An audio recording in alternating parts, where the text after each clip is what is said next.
दोस्तों, मैं उमंग शर्मा। फ्रेंड्स, आज के वीडियो में हम पढ़ेंगे तुलसीदास जी की लिखी हुई एक कविता कवितावली, जो कि उत्तरकांड से ली गई है। आपके टर्म 2 में ये आपके सिलेबस में है। बहुत ही सरल कविता है। इस कविता के बारे में अगर हम देखें तो इस कविता में दोहे दिए हैं, सोरठे दिए गए हैं। और अगर आपको एक सार समझाऊं तो मैं कहूँगी कि इस कविता में तुलसीदास जी ने बताया है कि समाज में जो लोग रहते हैं वो अपना पेट भरने के लिए क्या क्या काम करते हैं, उसके बारे में बताया गया है।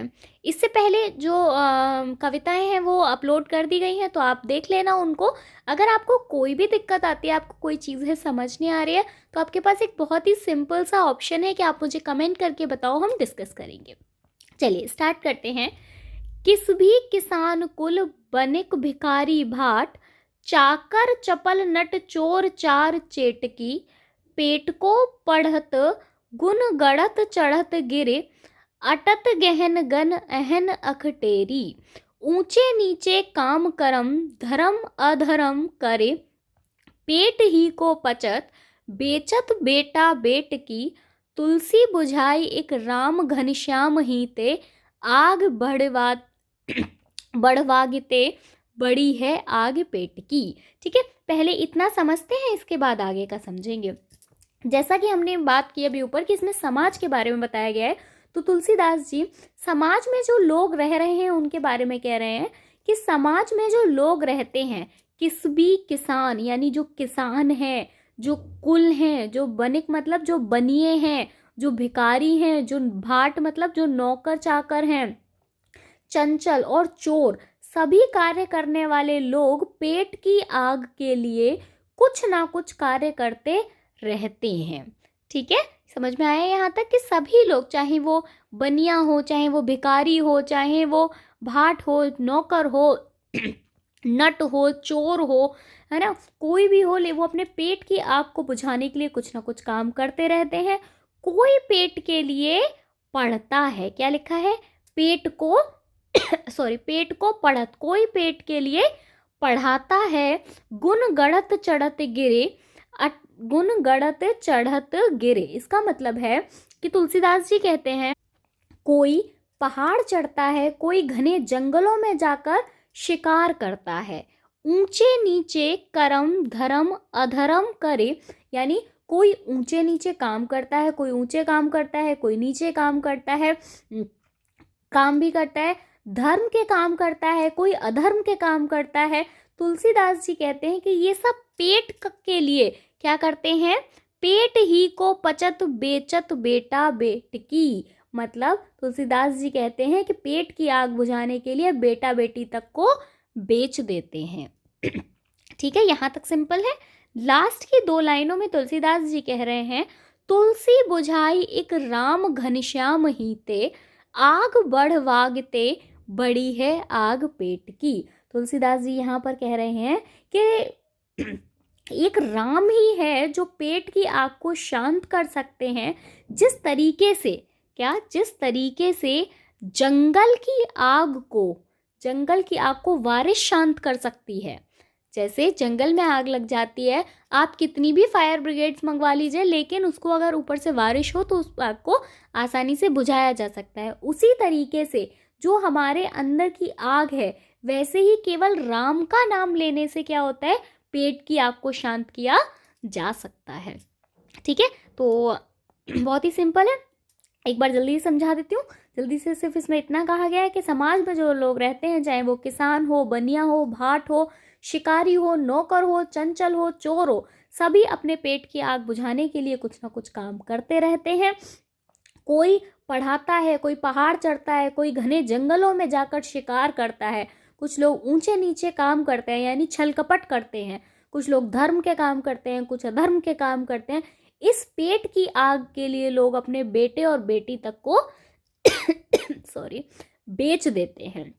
तुलसीदास जी कहते हैं कि एक राम ही है जो पेट की आग को शांत कर सकते हैं, जिस तरीके से जंगल की आग को घनश्याम शांत कर सकते हैं। लिखा है ना, घनश्याम की तरह। घनश्याम किसको बोला जाता है, जो बादल है, बारिश है, जैसे वो जंगल की आग को शांत कर सकते हैं, इसी तरीके से पेट की आग को भगवान राम शांत कर सकते हैं। इसके बाद आगे दिया गया है, खेती न किसान को, भिखारी को न भीख बले, बनके को बनिज न, चाकर को चाकरी। जीविका विहीन लोग सीग मान सोच बस, कहे एक एकन सो, कहाँ जाई का करी। वेदहु पुराण कही, लोकहु विलोकयते, साकरे सबे पे, राम रावरे कृपा करी। दारिद दसानन दबाए दुनी, दीन बंधु दुरित दहन देख तुलसी हाँ करी। इन पंक्तियों में तुलसीदास जी कहते हैं सॉरी, मेरी तबीयत थोड़ा ठीक नहीं है। इनमें तुलसीदास जी कहते हैं कि किसान के लिए खेत नहीं है, लिखा है ना, खेती न किसान को, किसान के लिए खेत नहीं है, भिखारी के लिए भीख नहीं है, व्यापारी आदमी है जो बनिक मतलब बनिया जो व्यापारी आदमी है उसके लिए क्या नहीं है, व्यापार नहीं है, और चाकर को चाकरी नहीं है, मतलब नौकर के पास नौकरी नहीं है। और जिनके पास जीविका नहीं है वे सभी सोच रहे हैं, क्या सोच रहे हैं, सोच रहे हैं और एक दूसरे से पूछ रहे हैं कहाँ जाएं और क्या करें। क्या कहें एक एकन सो, कहाँ जाए का करी, यानी हम कहाँ जाएं और हम क्या करें। सभी एक दूसरे से ऐसा सवाल कर रहे हैं। वेद पुराण कहते हैं, वेदहु पुराण कही, लोकहु विलोकते। वेद पुराण क्या कहते हैं, इस विपत्ति के समय श्री राम ही हमारा आसरा है। जैसे रावण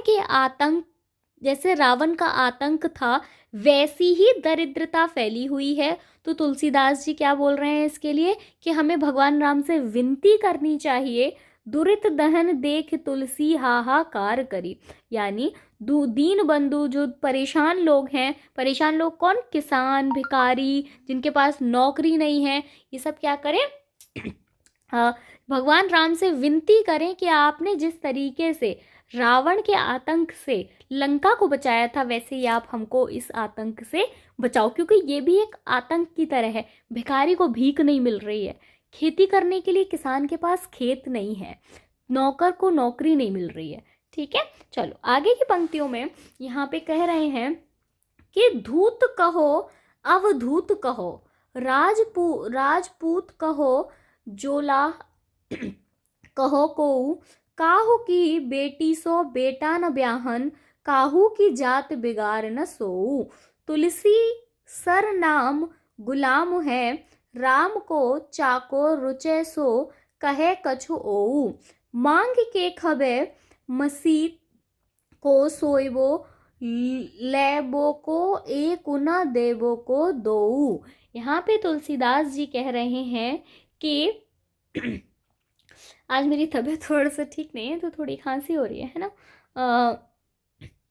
कोई मुझे दुष्ट कहे या कोई मुझे, कह रहे हैं ना, धूत कहो अवधूत कहो, चाहे कोई मुझे दुष्ट कहे, राजपुत्र कहे, जुलाहा कहे, या मुझे कोई, इससे मुझे कोई फर्क नहीं पड़ता। कोई मुझे कुछ भी कहे, इस बात से मुझे कोई फर्क नहीं पड़ता, क्योंकि मुझे किसी की बेटी से अपने बेटे का ब्याह नहीं कराना है। बोल रहे हैं ना, काहू को बेटी से बेटा ना ब्याहन, मुझे किसी की बेटी से बेटा नहीं ब्याहना है, और ना ही मुझे किसी का विवाह करने के लिए किसी की जाति को बिगाड़ना है। मतलब ना मुझे अपनी बेटी को किसी के बेटे के साथ ब्याहना है, इसलिए अगर मैं अपनी बेटी किसी के बेटे के साथ नहीं ब्याह रहा हूँ तो मेरी जाति पाति पे या मेरी जात पे या उसकी जात पर कोई फर्क नहीं पड़ रहा है। तुलसी सिर्फ राम नाम का गुलाम है और मैं उसी की आराधना में लगा रहता हूँ, चाहे कोई कुछ भी कहे। वो क्या बोल रहे हैं कि जाको रुचे सो कहे कुछ कछु ओऊ, जिसको जो बोलना है बोले, मुझे इस सब से कोई फर्क नहीं पड़ता। मैं मांग कर खाता हूँ, मस्जिद में सोता हूँ, न कुछ मुझे किसी से लेना है और ना ही देना है। ठीक है, मांग के खाबे मसीत को सोएबो, मैं मांग कर भीख मांग कर खाता हूँ, मस्जिद में सोता हूँ, मुझे किसी से कोई न कुछ लेना है और ना ही कुछ देना है। बहुत ही साधारण पंक्तियाँ थीं। इसके बाद में इस वाले अध्याय में एक और है लक्ष्मण जी जब मूर्छित हो जाते हैं, लक्ष्मण मूर्छा और राम जब विलाप कर रहे हैं, उसके बारे में वो हम अगले वीडियो में पढ़ेंगे। अगर आपको वीडियो पसंद आती है तो आप लोग वीडियो को लाइक किया करो। मतलब आप ही लोगों की डिमांड पर ये हिंदी वाले वीडियोस आ रहे हैं। मुझे अच्छा लगा कि आप लोगों को लगता है कि चलो ठीक है, इस चैनल पे बता देते हैं, हमारी काफ़ी हेल्प हो जाएगी। मुझे भी बहुत अच्छा लगता है जब आप बच्चे इस तरीके की डिमांड करते हैं। तो आपको कोई भी दिक्कत हो आप कमेंट करके बता सकते हो। मिलेंगे नेक्स्ट वीडियो में, तब तक के लिए bye bye. Thank you so much. Video पसंद आती है तो चैनल को सब्सक्राइब कर लो, बेल आइकन को प्रेस करो और प्लीज़ वीडियो को लाइक कर देना। Bye bye, thank you so much.